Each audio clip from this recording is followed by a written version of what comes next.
What is up everyone, Movie Worm back again with another video. Today is going to be my top 10 movie sequels that better the original.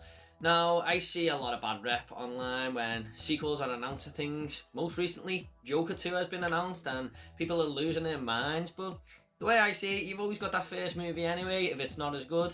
But it's not always the case. Sometimes sequels are in fact better than the original. Let's face it, baby, these days, you gotta have a sequel. Not too many times does this happen, but I've got some perfect examples here on my top 10 list.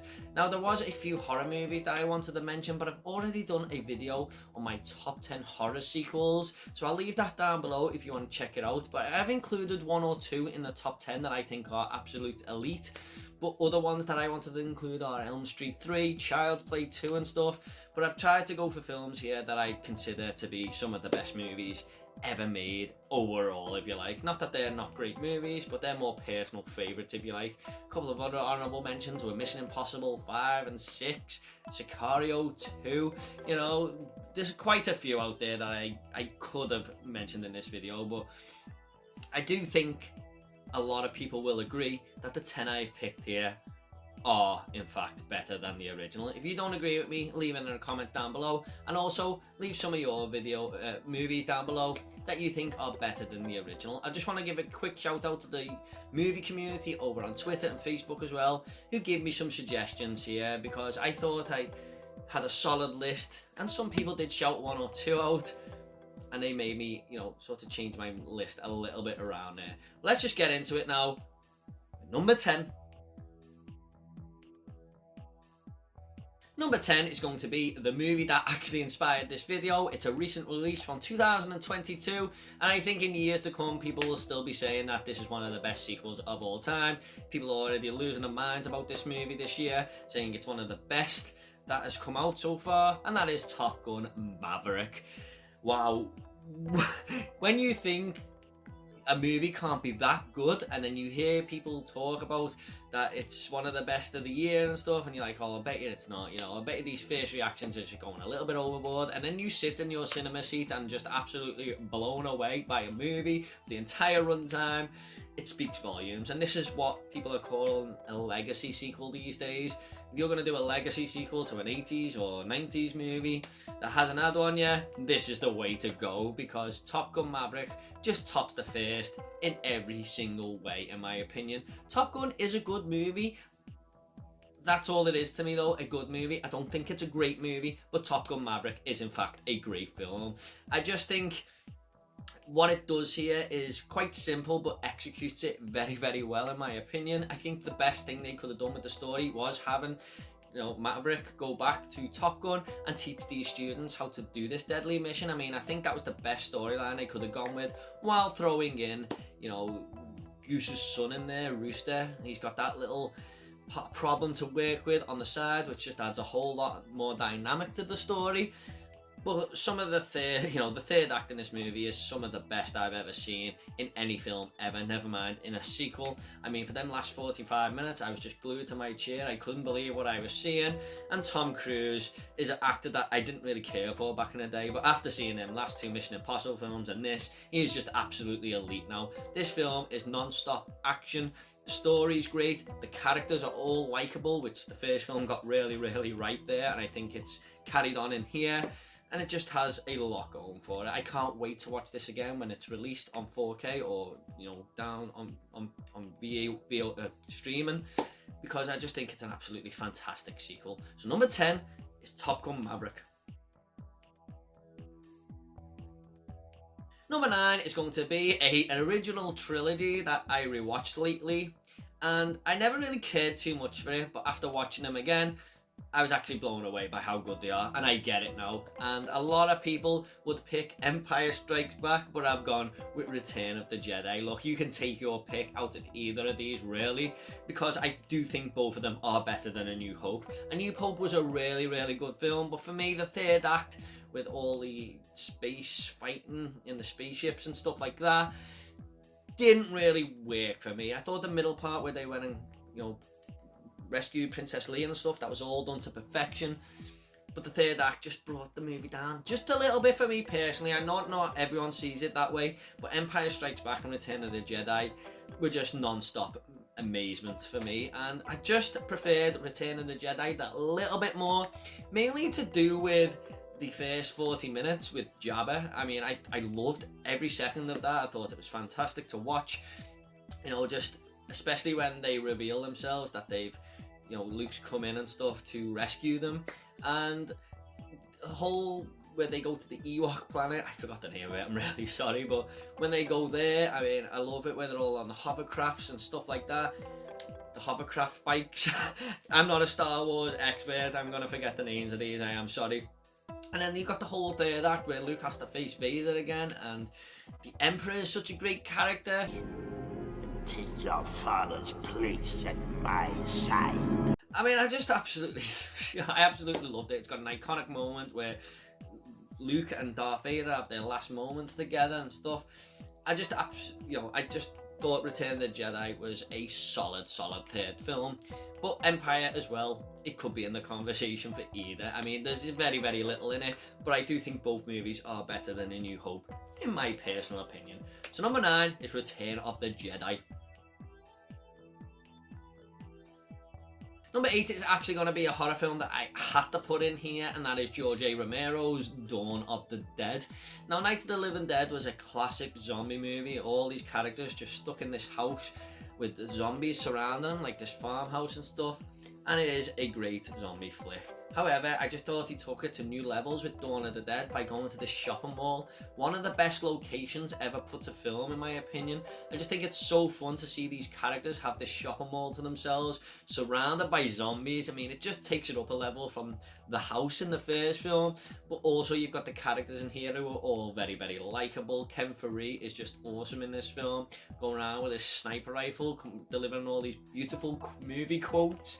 The only person who could ever mess with this gun would be the sucker with the bread to buy it. And you got Flyboy and stuff, and the other two, the couple who... Sorry, Flyboy is part of the couple, isn't he? And you got the other guy, the cop, who's Ken Faree's partner. I just like the whole dynamic between the characters, the way they all work with each other. And in the third act, the zombies are the least of their problems when the biker gang, led by Tom Savini, come in and stuff. I'm mentioning Tom Savini, he's got some great gore effects here. The only problem I really have is the look of the zombies, but I can just let that go because the film is just so fun and entertaining from start to finish. And what I love about this movie is the montage where the characters have sort of cornered off all the zombies and just go into each store and take what they want. I mean, that is a dream, isn't it? If I was going to be in a post-apocalyptic zombie world, the first place I'd do is go and lock myself in a mall and just have everything to myself. And they lived the dream in this movie, which also inspired the game Dead Rising, believe it or not. So yeah, number 8 is Dawn of the Dead.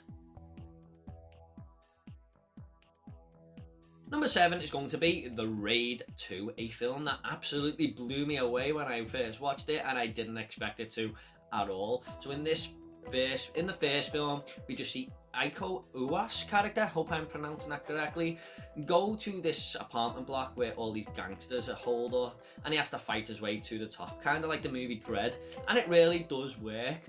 Now, if the second film done this and done the same thing, I don't think it would have worked as well. It would have been more of a copy and paste, which a lot of sequels do tend to suffer from. However, they take this character, Iko Uwais, and put him into this gang. You know, the gang that he was fighting in the first film, he goes deep undercover and tries to get to the bottom and the root of evil of this gang. And it's a whole major story. I mean, the first one didn't really have any story whatsoever. This second one definitely relies on all of the story beats going throughout the movie. There's just so many great action moments. Again, all the kung fu fighting is in there, but you attach yourself to what is happening as well, and you really do care about Iko Uwais' character, if he's going to get caught and stuff. And some of the villains in this movie are ruthless. You know, it holds no punches, and there's a whole side story with a hitman involved, and I just thought that was all awesome. I absolutely loved all them parts. And there's a chase scene towards the end that is just incredible. One of the best car chase scenes in any movie I've ever seen. So I have to put The Raid 2 in here. I've seen a few people who say they weren't really impressed with The Raid and it's put them off The Raid 2, but you do not think like that, honestly, because The Raid 2 is definitely one of the best sequels ever made. So number 7 is The Raid 2. Number 6 is going to be Toy Story 3. Now, the first two films are amazing, especially the first one. I do prefer it over the second. And when I went into this third one, I just thought, oh yeah, we're going to get a good Toy Story movie. It's Pixar, they'll do their job, but they exceeded my expectations in every single way here. There is a great adventure where they go to this nursery, I think it is, and you know, they think they're living a dream, and then there's this kindergarten part where all the kids run in and they kind of destroy the toys, the way they play with them and stuff, and it's an absolute nightmare for Woody and Buzz, who are going to be kept over there. But what I love about this movie is all the characters coming together who've been together for so long, since Andy was a young kid and he's going to college now, and they have to come together and work together to escape this kindergarten and stuff, and they just come past so many obstacles on their way. There's a moment later on where they all think they're going into this garbage chute where all the fire is just burning all the garbage and stuff. I think they might be old toys. It's been a while since I've seen the movie, and they just all hold hands and think this is the end. I mean, it really is emotional. But speaking of emotional, this is one of the films that I've never cried at a movie, but this is the closest I ever came, where Andy takes all the toys that he's had all his life and gives them to this young girl who's just playing on her doorstep, and she's so happy with them and stuff, and Woody sort of waves goodbye to him. I mean, when that happened, I choked. I did. It was just such a touching moment, because you know these characters are going on a new adventure, and to be looked after by this other person who's, you can tell, is just going to care for them. It was the perfect end to a wonderful trilogy. And I know Toy Story 4 has come after that, and I think they're working on Toy Story 5. You know, it was a good way to continue the story, but if this closed, it would have been a perfect trilogy in my opinion. Just a perfect ending to these characters' joyful lives that they've had with Andy. So yeah, number 6 is Toy Story 3.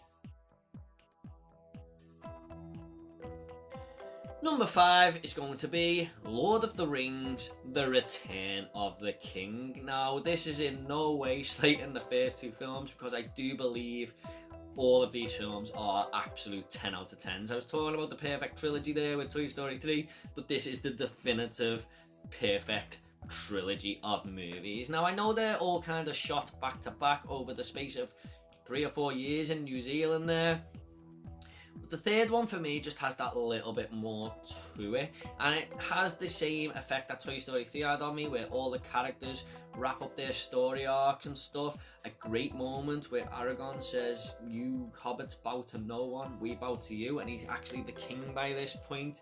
We learn a lot more about Gollum, you know, his backstory. I love the way the movie opens with that. So many great battles and stuff. I just think it's one of the greatest films ever made. It's in my top 10 movies of all time. The first film opens everything up. The second one is connecting the bookends, really. But the bookend closes on such a brilliant end for all these characters. And it's mad to think that these films were made, what, like 20 years ago? They just look absolutely immaculate, don't they? And like I said, just all 10 out of 10 films. I don't give many films a 10. But all three of them are, but the third one just holds that little bit something special for me. So number 5 is Lord of the Rings, The Return of the King. Number 4 is going to be The Dark Knight from Christopher Nolan. Yes, Batman Begins, again, another brilliant setup movie there. You don't really see Batman in that one till about, what, an hour something in. And it is all perfectly set up for Nolan to get the ball rolling with his next Batman story, and that is where it really does deliver, along with the villain, which I'll get to in a minute. But I just like, you know, we've seen how Bruce Wayne has become, you know, Christian Bale's Bruce Wayne and stuff, into this Batman character, and then we just see him doing what he's doing a couple of years later, and he's got a big task up against him in the Joker, played by Heath Ledger. Definitely either the greatest villain of all time put to film, or one of the greatest villains of all time. No question, he is one of them. I mean, he kind of sort of takes the movie away from Batman a little bit there, but it's not really a bad thing because as an audience, you kind of want him to be on the screen the whole time. Good evening, ladies and gentlemen. We are tonight's entertainment. But this, for me, as well, has the best opening to any movie I've ever seen, the bank robbery. I remember sitting in the cinema on the day before it got released. Managed to get an early ticket for some reason, and I was just watching the screen going, wow, this is why I love movies. I couldn't believe what I've seen. Great score by Hans Zimmer. You know, the story is awesome. It's like a gangster film with Batman and the Joker thrown right into the middle there. So many awesome moments. I can't get enough of this film. I've seen it so many times and it just gets better and better on rewatch. I mean, everything now from Lord of the Rings to number 1 is a 10 out of 10 movie for me. And yeah, just a perfect sequel. It's a shame we'll not get any more Heath Ledger's Joker. I do think they kept him alive at the end of the film for a future sequel, and maybe The Dark Knight Rises where he'd show up or something, and it's such a shame. But I will be amazed if anyone can top this performance by Heath Ledger in a Joker role again, because he is that perfect. I mean, it's just a brilliant sequel with one of the best villains of all time. So yeah. Number 4 is The Dark Knight. Number 3 is going to be James Cameron's Aliens. Yes, now a lot of people may disagree with me in the comments here, but for me, I just think this is a movie where you're watching it going, how do films get better than this every minute that it goes on? I mean, it just gets better and better and better. Now, what he done with Alien was, Ridley Scott done with Alien was brilliant. You know, in its own way, that is a masterpiece because it's all very slowly built up. A lot of tension. You know, we don't see the alien for a while there until it jumps out that guy's stomach, and that must have been an amazing moment back in the 70s there to watch that at the cinema. But I just think James Cameron takes all of that and turns it on its head from being a horror tense builder to an all-out action movie with horror elements in there, and it really does work. I mean, the characters in this film are some of the best bunch of characters you'll ever see. You got Bill Paxton in there with all his one-liners and stuff. You got the character of Vasquez, who's just this hard-ass, who's you grow to love as the movie goes on. Ripley back in there, kicking ass. I mean, all these mercenaries are trained, to do this job, and Ripley is just kind of tougher than them all, and they takes them by surprise after what she survived in the first film. And there's a good little dynamic there of a mother and daughter relationship because she lost her daughter. She's been frozen for like 56 years or something, and she has to look after this character Newt, who's been surviving on her own because the aliens killed her mum and dad, and it just gives her that little bit back there. I love her story arc in this movie. You got Michael Biehn and everything in there. It's just a great film, and a lot of great moments as well, especially the third act. I mean, when I was talking about Top Gun Maverick's third act, this is one of the best ones ever as well, where Ripley has to go down and rescue Newt from this queen alien, and the queen alien just looks absolutely awesome, doesn't she? An absolutely fantastic sequel. A 10 out of 10 movie that I can put on anytime. And James Cameron is the master of sequels, isn't he? And I'll tell you why in just a second. So that is number 3, Aliens. So if you didn't guess it by now, number 2 is going to be Terminator 2 Judgment Day. For some people, the best sequel of all time. Hasn't quite me my number 1 spot, but James Cameron done again what he did with Aliens. He turned it on its head a little bit here, even though he did direct the first film this time. And some people do think the first one's better. That's fair enough. I used to think that myself, although I have changed my mind upon many rewatches over the years.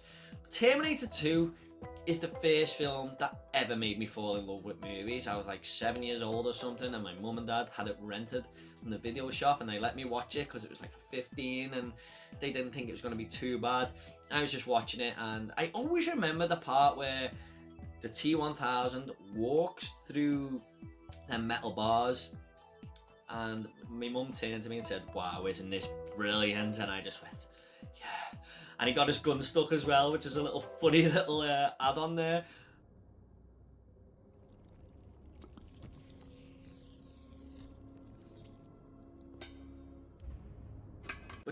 what James Cameron does here, making Arnold Schwarzenegger the good guy in this version, just works so well. And you've got a totally different Sarah Connor here, who for me steals the show. I think she's the best character in the entire film. In the first movie, she's just this little innocent, you know, young teen, if you like, or in her early 20s, and in this film she's just an absolute kick-ass character who's just up for it. She'll take anyone on.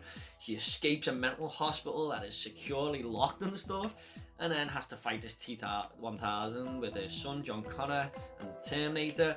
I mean, it's just a great little trio there of characters taking on, again, one of the best villains ever put to film. Like I said about Heath Ledger's Joker, the T-1000 is in the conversation for top 10 easily. I mean, it's just got everything. And again, another great third act, which is, for me, is my favourite part of the film. Everything from the Skynet building onwards, the Cyberdyne system building, should I say, everything from there on onwards is just absolute kick-ass. But the whole film is. I mean, there's a little bit of a lull in the middle with the desert and stuff, but it is needed, I feel, to explain the story, so I don't mind any of that. Just the best action film ever made. It truly, truly is. James Cameron delivered once again. That's why I am not dismissing Avatar 2 in any way, because never ever doubt James Cameron, my friends. So number 2 is Terminator 2, Judgment Day. Number 1, though, for me, the greatest film of all time, The Godfather Part 2. Yes, now, no slate on the original whatsoever, because that is actually second place for the greatest films of all time, in my opinion. But the second one just edges it a little bit there. And what I'll tell you, what makes me edge it over the first, is the whole back and forth with Robert De Niro's character as Don Corleone.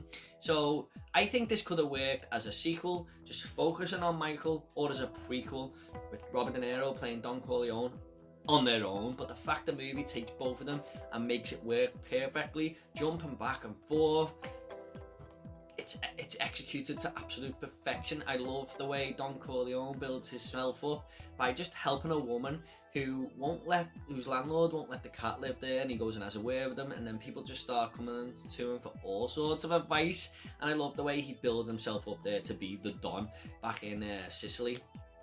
I don't know, no, sorry, it's in America, but he starts in Sicily, and the fact that he gets his revenge at the end in Sicily, you know, that's a great story arc for him. And Michael Corleone just goes to new levels here. I think this is Al Pacino's best ever performance, this and the first one. It's just a perfect arc, isn't it? Kind of like, you know, Sarah Connor a little bit there, where he's just this little, you know, doesn't want to know, wants to stay out of trouble, and by the end of it, he's absolutely ruthless, isn't he? I mean, there's a moment at the end of this film where it's very unforgivable what he does. You can't take your eyes off him, because when he just stares at people as well in this film, you know he means business. I mean, he will just say something to someone and they'll disagree with him, and he'll just go, "Is that right?" and just stare at them, and you know he's gonna get his own way. So yeah, two of the greatest actors of all time in the greatest film of all time, in my opinion. The perfect sequel, the greatest film ever made. That is The Godfather Part 2. Okay guys, I hope you all enjoyed this sequels that bettered the original video, my top 10. Is there anything you would have had in there? You know, let me know down below. I'll reply to every single one of you, I promise. Do you agree with my list? Do you disagree with it? I know there's probably going to be some that kind of disagree with Aliens and think the first one's better. That is fair enough. It's all about opinions, isn't it? But to me, I just think all these are great movies that you definitely need to check out. So thank you so much guys. Take it all easy, and I'll see you all in the next video.